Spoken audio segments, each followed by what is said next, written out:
Hello, my name is Robert and I work as a fishing guide here on Iceland. This is at Battle Hill Lodge.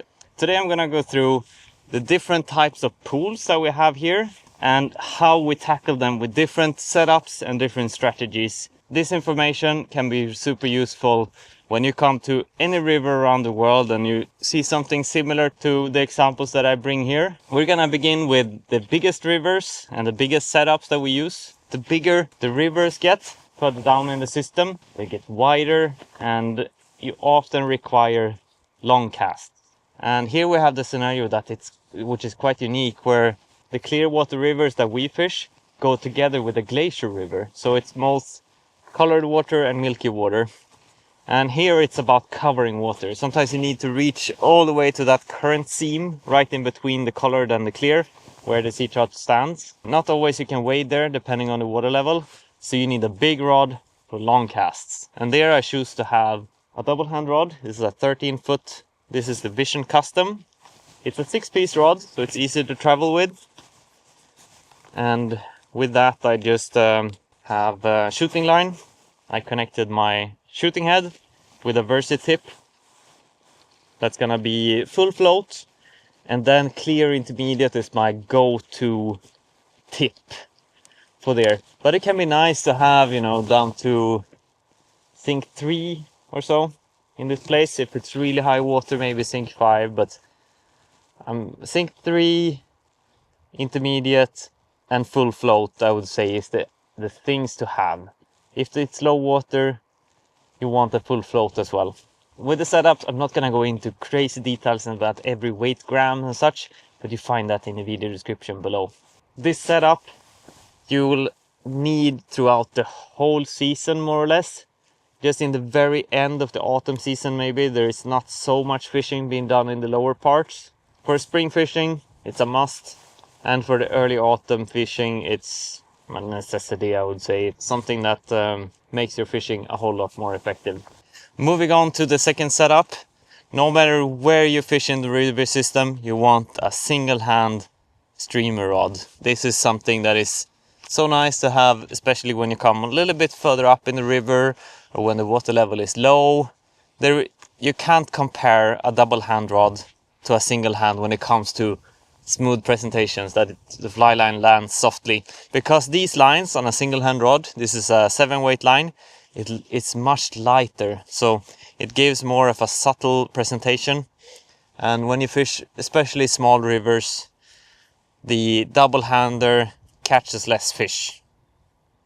I can confidently say that. And here at Battle Hill Lodge we have, well, it is Iceland, so there's not gonna be any trees around.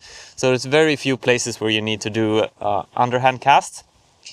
So that's why my second setup is a single-handed.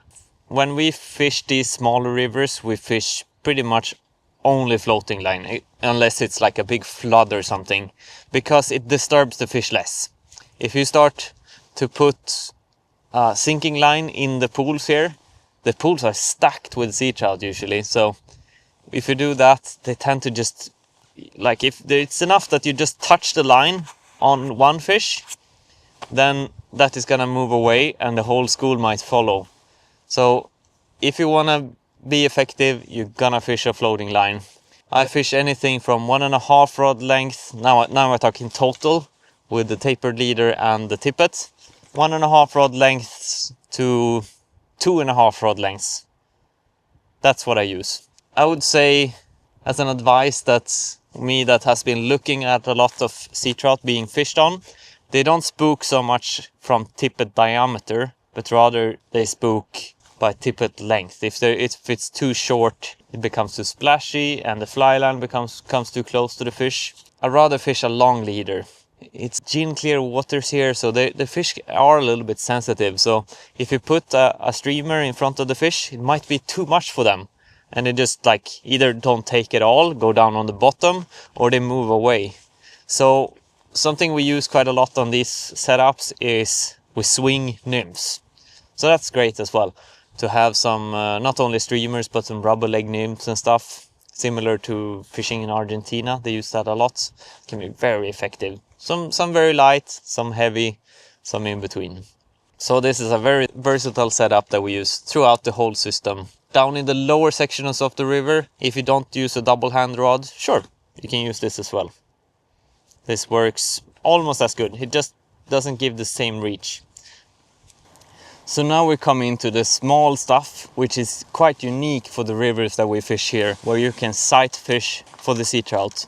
And something that can be extremely effective then is to target them with nymphs.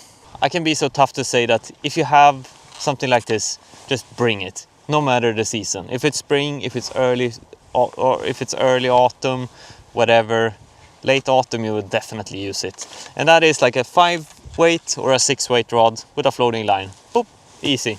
The stuff that you use for nymph fishing or dry fly fishing or something, that is good. Just have that.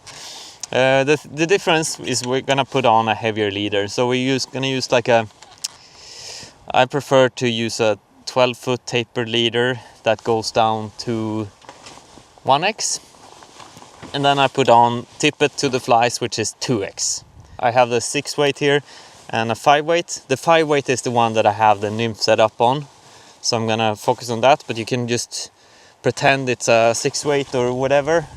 It's not that important. If you would like pick the ultimate rod for this, maybe choose a 9.6 foot or a 10 foot. For nymph fishing, it's nice to be able to mend a little bit better. But setup looks like this, that we have the taper leader and it goes into a tippet ring. And there I have 2 different lines going, one with the dropper and then another to the bottom fly. Right there in the end. And then above it, on the tapered leader, sit one of these Oro strike indicators.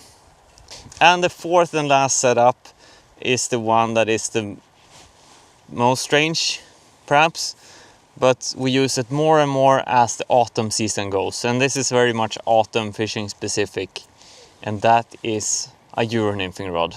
In this case, it's the Vision Nymph Maniac 11-foot 3-weight. And this is like for small pools where you're able to go close to the fish. And that way, with a Euro nymphing rod, you get the most natural presentations with the flies. And you're able to get them down and fish super effective on the fish. And this has gotten more and more popular here, and it's a crazy effective method. So if we take it from the beginning here, this is the untapered Euro nymphing line. After that we have the strike indicator. This is the like cider or the colored indicator lines that are commonly used on Euro nymphing rods. After that, I end with the tippet ring here.